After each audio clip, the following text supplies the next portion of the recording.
Hello student, welcome to BPSC Gyan. मेरा नाम है आलोक रंजन सिंह। तो देखिए, आज के इस पर्टिकुलर वीडियो से हम शुरुआत कर रहे हैं डेली न्यूज़पेपर डिस्कशन का। अब आपके मन में एक सवाल होगा, एक क्या काफ़ी सारे सवाल होंगे आपके मन में कि क्या न्यूज़पेपर डिस्कशन देखना ज़रूरी है, करंट अफेयर्स देखना ज़रूरी है, और क्या आपके जो Bihar specific current affairs monthly wise आते थे वो नहीं आएंगे क्या। तो ये सारे जो सवाल हैं उस पे मैं थोड़ा सा बात करता हूँ, उसके बाद इसकी हम वीडियो को शुरुआत करते हैं, क्योंकि आज पहला वीडियो है तो थोड़ी बहुत आपसे चर्चा तो होनी बनती है।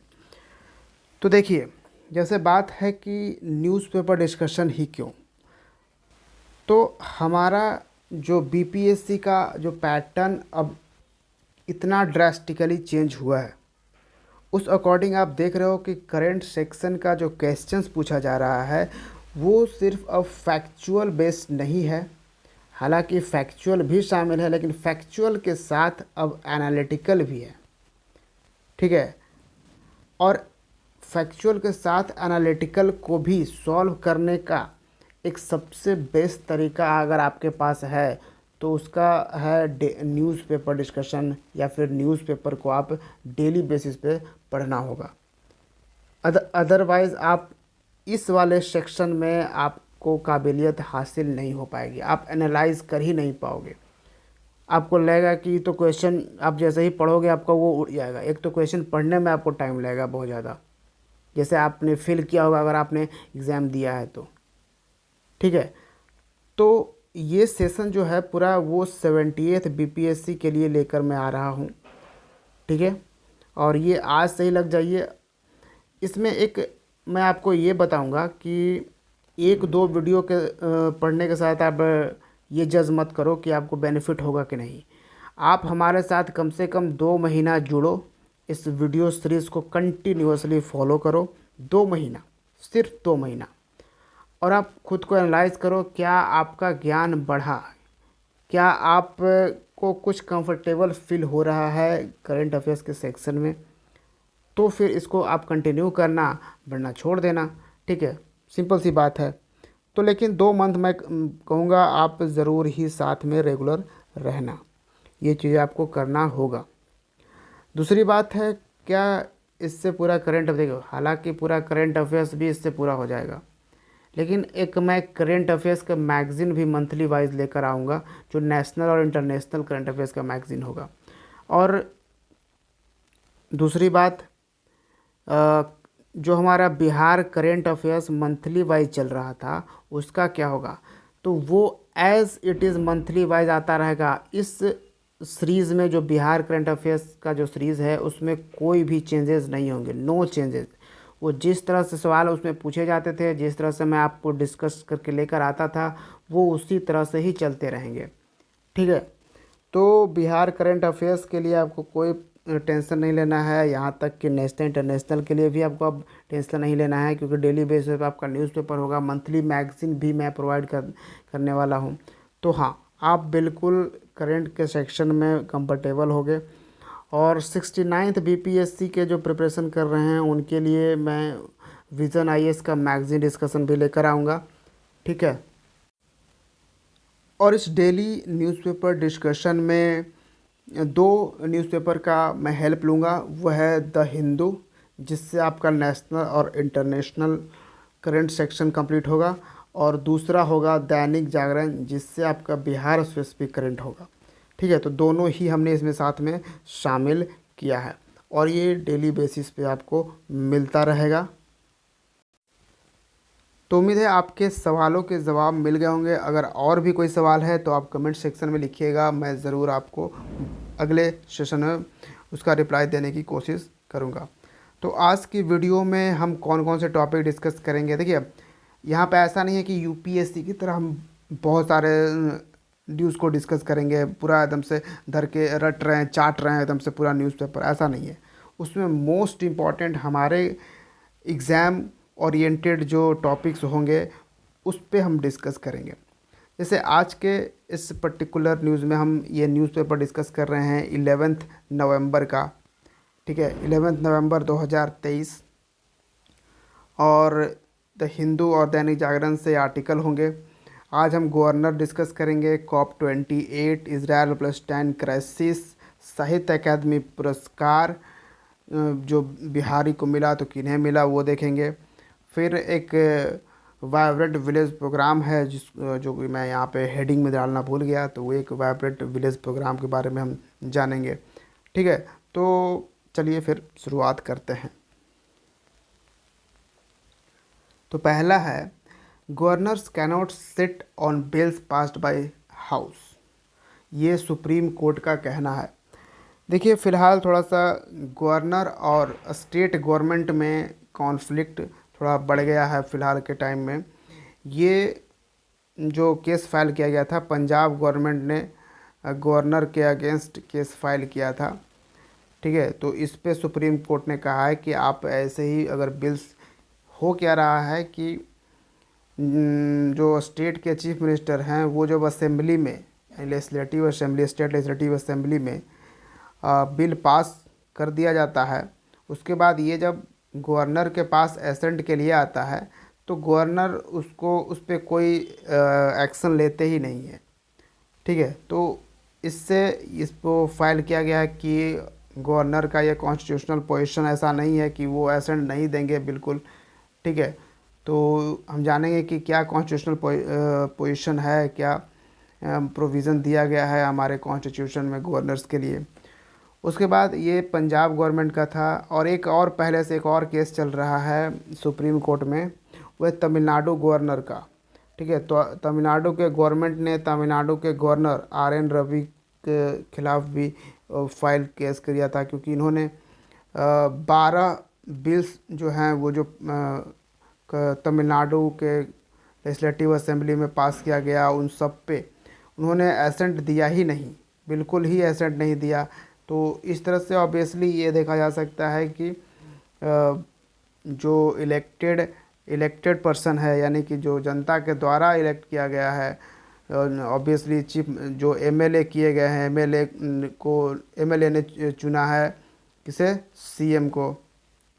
ठीक है, तो जो इलेक्टेड पर्सन है उनके पास पावर ज़्यादा है, ये हमारे कॉन्स्टिट्यूशन ने प्रोवाइड किया है। और जो गवर्नर हैं उनका पोजीशन लगभग प्रेसिडेंट की तरह है, लेकिन काफ़ी डिफरेंसेस हैं, प्रेसिडेंट को थोड़ा ज़्यादा पावर भी मिलता है। तो सुप्रीम कोर्ट का यही कहना है कि आप इस तरह से बिल को लेकर बैठ नहीं सकते हैं, आपको उस पर प्रपोजल देना ही होगा, या फिर आप बिल को बोलिए कि आप उसमें कुछ सुधार करके फिर से लाओ तब हम करेंगे। लेकिन यहाँ पर तो गवर्नर कुछ बोल ही नहीं रहे हैं, उसको बिल्कुल ही रख दे रहे हैं एकदम से, और कुछ उस पर कोई रिएक्शन, कोई रेस्पॉन्स ही नहीं दिया जा रहा है। अब हम जहाँ तक गवर्नर की हम बात करें, ठीक है, तो गवर्नर के बारे में हम देखते हैं। गवर्नर, तो गवर्नर आपके हमारे कॉन्स्टिट्यूशन के पार्ट 6 में आते हैं, 6 में मेंशन है, और आर्टिकल आपका आ जाएगा 153 टू 167। तो आर्टिकल 153 कहता है कि स्टेट का गवर्नर होगा, तो गवर्नर का जो पोजीशन है वो आर्टिकल 153 बताता है। और ये जो पूरा आर्टिकल 153 टू 167 तक आप ये जो देख पा रहे हो, ये पूरा क्या है, ये स्टेट एग्जीक्यूटिव बताता है। स्टेट एग्जीक्यूटिव, इसमें स्टेट एग्जीक्यूटिव आता है। अब कहोगे स्टेट एग्जीक्यूटिव में कौन कौन से आते हैं, तो देखिए ये भी बहुत ही इम्पोर्टेंट है, याद रखिएगा। स्टेट एग्जीक्यूटिव में आपका गवर्नर आ जाएंगे, फिर चीफ मिनिस्टर आ जाएंगे स्टेट के, फिर इसे काउंसिल ऑफ मिनिस्टर भी आ जाएंगे इसमें, और एक बहुत इम्पोर्टेंट, इतना तो खैर आपको मालूम भी होगा, लेकिन एक और इम्पोर्टेंट आपको याद रखना है, एडवोकेट जनरल। ठीक है, एडवोकेट जनरल भी स्टेट एग्जीक्यूटिव में आते हैं, ये आपको ध्यान रखना है। और जहाँ तक बात हम गवर्नर की कर रहे हैं, ठीक है, गवर्नर की हम बात करें तो गवर्नर तो एक नॉमिनल हेड होते हैं, नॉमिनल एग्जीक्यूटिव होते हैं स्टेट के, जिस तरह से प्रेसिडेंट नॉमिनल एग्जीक्यूटिव होते हैं पूरे कंट्री के, ठीक है, नॉमिनल एग्जीक्यूटिव हैं, इनके पास मेन पावर नहीं होता है। मेन पावर तो चीफ मिनिस्टर के पास होता है। जो गवर्नर हैं वो तो ऐड एंड एडवाइस, ये तो ऐड एंड एडवाइस पे काम करते हैं। किसके ऐड एंड एडवाइस पे? तो काउंसिल ऑफ मिनिस्टर, और काउंसिल ऑफ मिनिस्टर को हेड कौन करते हैं? ये करेंगे चीफ मिनिस्टर। तो इनके एडवाइस पे ही गवर्नर काम करते हैं, उनका अपना पावर एंड फंक्शन, उनका एक्सरसाइज होता है, ठीक है। तो फिर गवर्नर ऐसे कैसे एसेंट नहीं देंगे, ठीक है, उनको तो देना होगा तभी प्रॉपर चलेगा, क्योंकि जो इलेक्ट करके जो आया है एमएलए ने, उसने उन्हें इलेक्ट किया है, वो चीफ मिनिस्टर बने हैं, वो जनता के द्वारा चुने गए हैं, तो उनके पास पावर ज़्यादा है। और उनका फिर वक्त, उनका जो पावर है, वो जो फंक्शंस स्टेट में करना चाहते हैं वो तो फिर हो ही नहीं पाएगा। ये तो कॉन्फ्लिक्ट में ही बहुत सारी चीज़ें नहीं हो पाएगी, ठीक है। तो यहाँ पे एक पॉलिटिकल एंगल आता है कि जैसे कि सेंटर से, क्योंकि जो गवर्नर है प्रेसिडेंट अपॉइंट करते हैं, एंड ऑब्वियसली प्रेसिडेंट को कौन एडवाइस करता है, ऐड एंड एडवाइस, तो यूनियन काउंसिल ऑफ मिनिस्टर, जो यूनियन में सेंटर में काउंसिल ऑफ मिनिस्टर हैं वो एडवाइस करेंगे। और ये काउंसिल ऑफ मिनिस्टर को हेड कौन करेगा? तो prime minister of India head करेंगे। तो ये पॉलिटिकल एंगल यहाँ पे आता है यहाँ पे, तो इसलिए ये चीज़ें आपको देखना है। लेकिन आपको यहाँ पे आपके एग्ज़ाम पॉइंट ऑफ व्यू से क्या मालूम होना चाहिए? तो गवर्नर के कॉन्स्टिट्यूशनल पोजीशन आपको मालूम होना चाहिए। हालांकि हाँ, गवर्नर भले ही ऐड एंड एडवाइस पे काउंसिल ऑफ मिनिस्टर के काम करते हैं, लेकिन गवर्नर के पास एक डिस्क्रिशनरी पावर भी होता है। उनके पास कुछ, हम कहें कि यहाँ पे गवर्नर के पास कुछ डिस्क्रिशनरी पावर भी होते हैं।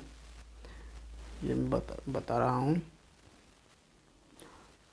Discretionary power. डिस्क्रिशनरी पावर में जैसे ये बिल को रिजर्व कर सकते हैं, इसलिए कि ये प्रेसिडेंट के कंसिडरेशन, वो ये कह सकते हैं कि हम इसको अभी रिज़र्व कर रखा है हमने, क्योंकि इस पे प्रेसिडेंट का हम कंसिडरेशन लेना चाहते हैं, ठीक है, प्रेसिडेंट के भी हम बात इस पे करना चाहते हैं, तो ये चीज़ कर सकते हैं। उनके पास ये डिक्शनरी पावर है। और है जैसे प्रेसिडेंट रूल लगाना है स्टेट में, तो उसके लिए वो राष्ट्रपति को रिकमेंड कर सकते हैं, ये भी इनका डिस्क्रिशनरी पावर है। और भी कुछ ऐसी तरह से डिक्शनरी पावर होते हैं। तो सवाल यही आता है कि ठीक है, लेकिन गवर्नर का जो कॉन्स्टिट्यूशनल पोजीशन है वो नॉमिनल है, ना कि उनका रियल है, ठीक है। तो नॉमिनल पोजीशन कैसे ज़्यादा पावरफुल हो सकता है रियल पावर से, ठीक है। तो फिर तो वर्क उनका जो इलेक्ट करके आया है चीफ मिनिस्टर, जो सीएम, वो सब तो काम ही नहीं कर पाएगा स्टेट में। तो ये चीज़ें आपको रखना है याद, यानी कि गवर्नर के जो कॉन्स्टिट्यूशनल पोजीशन है वो आपको ध्यान रखने होंगे। नेक्स्ट आता है, during the talks with US India bats for 2 state solution to end Israel Palestinian crisis. तो देखिए, अब जहाँ तक इंडिया की हम बात करें तो इंडिया 2 स्टेट सॉल्यूशन चाहता है, यानी कि इंडिया जो है वो इज़राइल को भी एज ए कंट्री मानता है, एज ए नेशन मानता है, और ये पैलेस्टीन को भी मानता है, ठीक है। तो हम ऐसा नहीं चाहते हैं कि इज़राइल जो है वो अटैक करके पूरा का पूरा फ़लस्तीन को अपने में मिला ले और ये एक स्टेट हो जाए। हम 2 स्टेट चाहते हैं कि फ़लस्तीन, इज़राइल भी एग्जिस्ट करे और फ़लस्तीन भी एग्जिस्ट करे। तो ऐसा इंडिया का स्टांस है, और ये बहुत पहले से ही ऐसा ही स्टांस रहा है। हम फ़लस्तीनियन को ऐड भी भेजते हैं।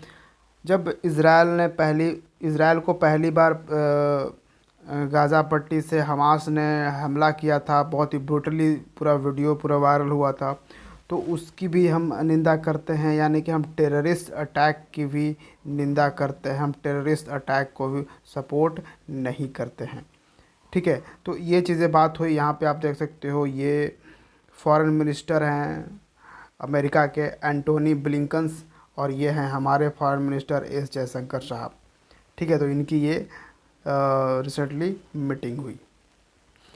एक्चुअली US 2+2 मिनिस्ट्रियल डायलॉग जो न्यू दिल्ली में ऑर्गेनाइज़ किया गया था, उसमें इनकी ये मीटिंग हुई थी। अब हम जब इज़राइल की बात करें तो इज़राइल के बारे में हम थोड़ा देख लेते हैं, ये बहुत ही इम्पोर्टेंट होगा। ये इज़राइल का मैप है पूरा, ठीक है। आपको ये जो थोड़ा सा लाइट येलो की दिख रहा है, ये सारा कुछ आपको इज़राइल है। और ये जो ग्रीन है, ये ग्रीन वाला पार्ट, ये और यहाँ थोड़ा सा ग्रीन वाला पार्ट, ये पार्ट आपको दिखेगा, ये फ़लस्तीन है। जी हाँ, आपको यहाँ पे मैं बता दूँ, रुक जाइए थोड़ा। तो देखिए, ये वेस्ट बैंक आपको दिख रहा है, ये भी फ़लस्तीन है। ठीक है, यहाँ भी फ़लस्तीनियन लोग रहते हैं। और ये जो गज़ा पट्टी है, ये पट्टी की तरह है, यहाँ पे देख लीजिए, यहाँ पे बिल्कुल, इसलिए इसको गज़ा पट्टी बोलते हैं, गज़ा स्ट्रिप बोलते हैं। ठीक है, तो ये जो ग्रीन वाला पोर्शन है, यहाँ भी फ़लस्तीनियन रहते हैं। तो ये दोनों ही जगह पे फ़लस्तीनियन रहते हैं। लेकिन यहाँ पर डिफरेंस क्या है, देखिए डिफरेंस यहाँ पे एक ही चीज़ का है कि ये जो वेस्ट बैंक में जो फ़लस्तीनियन रहते हैं, यहाँ पे एडमिनिस्ट्रेशन जो है वो चलाता है वहाँ का लोकल अथॉरिटी, लोकल फ़लस्तीनियन वहाँ पे अपनी अथॉरिटी चलाते हैं। लेकिन गाज़ा पट्टी की जो एडमिनिस्ट्रेशन अथॉरिटी है वो किसके पास है, हमास के पास। ये हमास वहाँ पे एडमिनिस्ट्रेशन चलाता है, लेकिन यहाँ पर भी फ़लस्तीनियन लोग रहते हैं। ठीक है, तो और हमास यहीं से इज़राइल पे हमला किया था, या ये भी आपको याद रखना है। बेसिकली देखिए, हमास जो है एक बार इज़राइल पे हमला करके ये बाकी के फ़लस्तीनियन लोगों को यहाँ पे इसने फंसा दिया है। ठीक है, क्योंकि जो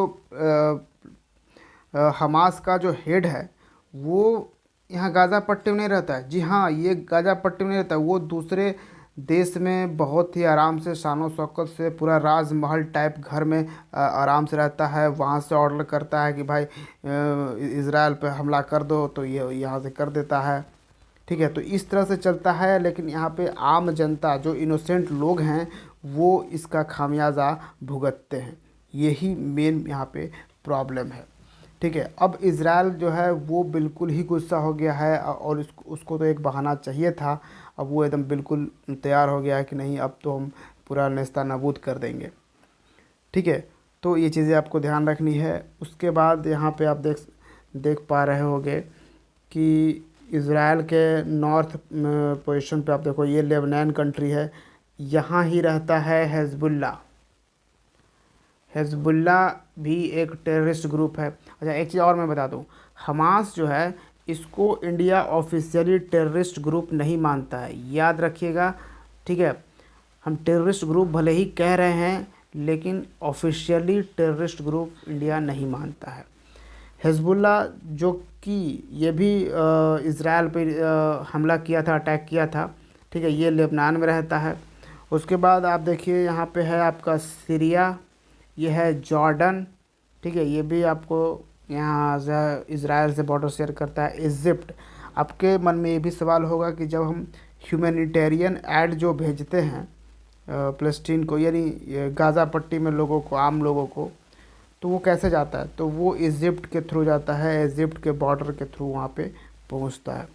ठीक है, ये आपको याद रखना है। ये है गोलन हाइट। आपको मालूम होगा जब ट्रंप बने थे प्रेसिडेंट अमेरिका के, तो उनके नाम पर गोलन हाइट का नाम रखा गया था, क्योंकि गोलन हाइट इज़राइल को दे दिया गया था। तो ये भी गोलन हाइट भी एक डिस्प्यूटेड एरिया यहाँ पे है। तो नेक्स्ट आ जाते हैं, साहित्य अकादमी बाल पुरस्कार। ये है, क्या है, साहित्य अकादमी बाल पुरस्कार।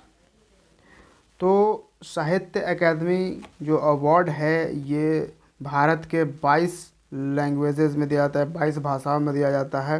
और एक साथ में यहाँ पे 23 आपको दिख रहा होगा, क्योंकि एक साथ में इंग्लिश होता है। और आपको मालूम होना चाहिए कि इंग्लिश हमारा ऑफिशियल लैंग्वेज नहीं है, हमारा 22 ही ऑफिशियल लैंग्वेज है। और इन 22 ऑफिशियल लैंग्वेज में एक लैंग्वेज शामिल है बिहार का, और वो है मैथिली। ठीक है, मैथिली लैंग्वेज भी इन 22 ऑफिशियल लैंग्वेज में शामिल है। भोजपुरी क्या शामिल है? नहीं शामिल है। मगही नहीं, बसिका नहीं शामिल है। ठीक है, सिर्फ मैथिली ही शामिल है इन 22 लैंग्वेजेस में, ये याद रखिएगा। और ये जो हैं अक्षय आनंद सन्नी एक लेखक हैं, जिन्होंने बाल कविता संग्रह यानी बच्चों की एक कविता के कलेक्शन है, इनका एक बुक है कविता कलेक्शन का, जिसका नाम है ओल कतरा झोल कतरा। क्या नाम है? ओल कतरा झोल कतरा, जिसके लिए इन्हें साहित्य अकादमी बाल पुरस्कार प्रदान किया गया है। ठीक है, और ये अक्षय अक्षय आनंद सन्नी जो हैं, ये बिलोंग कहाँ से करते हैं? यहाँ आप देखिए, मधुबनी से।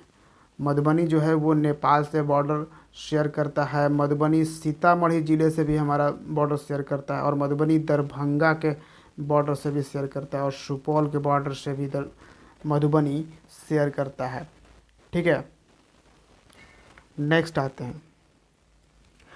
तो नेक्स्ट हम जब आते हैं तो देखते हैं मोदी में attend COP28 summit in Dubai to host G20 summit virtually. तो देखिए, COP28 में मोदी जी अटेंड कर सकते हैं, ये संभावना जताई जा सकती है कि वर्चुअली इसको अटेंड करेंगे। ठीक है, कॉप यानी कि ये कॉन्फ्रेंस ऑफ पार्टीज़ होता है। COP28 COP क्या हो गया? Conference of parties. एक तरह से हाई लेवल मीटिंग होती है, इस पे हाई लेवल डिस्कशन होता है क्लाइमेट को लेकर, इन्वायरमेंट को लेकर। ठीक है, तो और आपको मालूम होगा कि हमारे प्राइम मिनिस्टर जो हैं पिछली बार COP26 में खुद गए थे। जब ये कहाँ पे ऑर्गेनाइज़ किया गया था? COP26 स्कॉटलैंड में ऑर्गेनाइज़ किया गया था। ठीक है, तो वहाँ पे इन्होंने बताया था, यानी इन्होंने एक इंडिया का टारगेट सेट किया था कि हम क्या करेंगे ना, 2070 तक। ठीक है, याद रखिएगा, ये बहुत ही इम्पोर्टेंट ईयर है, हमेशा आपसे एग्ज़ाम में सवाल पूछा सकता है। 2070 तक हम नेट कार्बन एमिशन ज़ीरो हो जाएंगे, नेट ज़ीरो। हम यहाँ पे ये ज़ीरो सिर्फ नहीं बोला जा रहा, नेट ज़ीरो बोला जा रहा है, क्योंकि जीरो तो होने से रहा। ठीक है, जीरो नहीं हो पाएगा, लेकिन हम नेट ज़ीरो होंगे। ये भी एक बहुत ही एम्बिशियस टारगेट है कि हम नेट ज़ीरो कार्बन एमिशन, यानी कि हमारे देश से कार्बन एमिशन होगा ही नहीं, नेट ज़ीरो होगा। ये चीज़ें हमने डिसाइड किया। कब तक हम ये चीज़ कर लेंगे? 2070 तक ये हम करेंगे। ठीक है, ये हमने बोला था। अब यहाँ पे आप देख सकते हो, the major themes expected to resonate at COP28 are the global stock take, where countries are expected to present the steps they have undertaken to meet commitments towards achieving goals of the Paris Agreement। तो obviously यहाँ पे हम जो climate को लेकर जो हमने Paris agreement के तहत 17 जो गोल हमने रखे हैं अचीव करने के लिए, उसके बारे में ही बात होती है, उनको कैसे हम अचीव करें। ठीक है, तो ये हुआ COP28 के बारे में, यानी कॉन्फ्रेंस ऑफ पार्टीज़। ये हर साल ही ऑब्ज़र्व किया जाता है, हर साल ही एक्चुअली इसका मीटिंग किया जाता है। तो COP20, 26, 27, ये 28 है। और इस बार जो COP28 है वो कहाँ पे ऑर्गेनाइज़ किया जा रहा है? बहुत ही इम्पोर्टेंट, दुबई। ठीक है, कौन सा? ये हम बात कर रहे हैं COP28 का, ये आपका दुबई में इस बार ऑर्गेनाइज़ किया जा रहा है। चलिए, तो आते हैं हम नेक्स्ट न्यूज़ पे। नेक्स्ट और आज का आखिरी न्यूज़ होगा, बहुत ही important. 168 villages along China border to get road connectivity in a year. एक साल में 168 गांवों को रोड कनेक्टिविटी मिल जाएगा चाइना बॉर्डर के पास। तो ये कहा कि इन्होंने, अमित शाह जो हमारे यूनियन होम मिनिस्टर हैं, और ये यहाँ पर गए थे क्योंकि ये ऑर्गेनाइज़ किया जा रहा था आईटीबीपी का रेसिंग डे। आईटीबीपी का 62nd रेसिंग डे, ठीक है। ITBP, Indo Tibetan border police, Indo Tibetan border police, ये जो रेसिंग डे है ये देहरादून में ऑर्गेनाइज़ किया गया था। यहाँ पे इन्होंने बोला था, और ITBP the primary force deployed along the 3000 यानी 3488 किलोमीटर चाइना बॉर्डर पे कौन सा फोर्स अपॉइंटेड है? आईटीबीपी अपॉइंटेड है। तो इसको ऑर्गेनाइज़ किया गया था। तो इसके तहत ही ये अनाउंसमेंट किया है कि आने वाले 1 साल में 168 जो गांव होंगे यानी चाइना बॉर्डर के करीब, उनको रोड से कनेक्ट कर दिया जाएगा, ठीक है। बेसिकली आपको मालूम होना चाहिए कि हमारे सेंट्रल गवर्नमेंट का एक वीवीपी प्रोग्राम चल रहा है। VVP, vibrant village programme. क्या है ये वाइब्रेंट विलेज प्रोग्राम? इसको हम देखते हैं। वाइब्रेंट विलेज प्रोग्राम, ये जो वाइब्रेंट विलेज प्रोग्राम है ये एक सेंट्रली स्पॉन्सर्ड प्रोग्राम है, स्कीम है एक्चुअली कहिए कि, ठीक है। ये क्या है? सेंट्रली स्पॉन्सर्ड स्कीम है। इसमें कि पूरा का पूरा खर्च जो है सेंट्रल गवर्नमेंट करेगी, पूरा 100%। ये जो वाइब्रेंट विलेज प्रोग्राम है ये पहली बार 2022-23 के जो बजट था उसमें अनाउंस किया गया था कि 2022-23 से ये कब तक का रखा गया था, 2025-26 का ये टारगेट रखा गया है ये वाइब्रेंट प्रोग्राम का।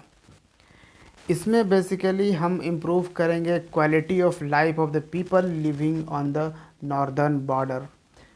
अब जो इंडिया के नॉर्दर्न बॉर्डर पे जो लोग रह रहे हैं, बॉर्डर के पास रह रहे हैं, वो क्या है कि धीरे धीरे अपने गांव को छोड़कर वो मेन सिटीज़ में आ रहे हैं। ऑब्वियसली हर कोई आना चाहता है कि अब थोड़े से काम वाम के चक्कर में, एजुकेशन के चक्कर में, और जहाँ पर पिछड़ा इलाका है, बॉर्डर के पास कुछ डेवलपमेंट है नहीं, तो वो लोग वहाँ से छोड़ के जा रहे हैं। और आपको मालूम होना चाहिए कि कहा जाता है ना कि जो वहाँ के गाँव वाले होते हैं ना, वो first line of security force होता है, यानी फर्स्ट लाइन ऑफ आई होता है। एक तरह से जो सोल्जर्स डिप्लॉयड होते हैं बॉर्डर पे, उनका एक आँख होता है वहाँ के लोग उन्हें जाकर जानकारी देते हैं कि हाँ इस तरह से हलचल ये चीज़ हो जाता है कभी कभी, ठीक है। तो वो जाकर सोल्जर्स उस पर रिएक्ट करता है, फिर एक्शन लेता है उस पर।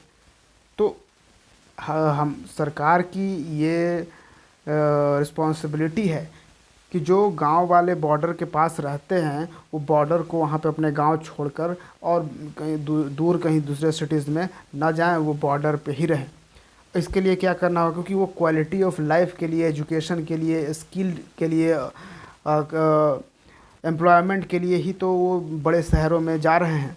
उन्हें वहाँ रोका रहना है तो उनकी quality of life obviously improve करनी होगी। तो ये वाइब्रेंट विलेज प्रोग्राम जो था वो हिमाचल प्रदेश के बॉर्डर हिमाचल प्रदेश वहाँ से लगेगा।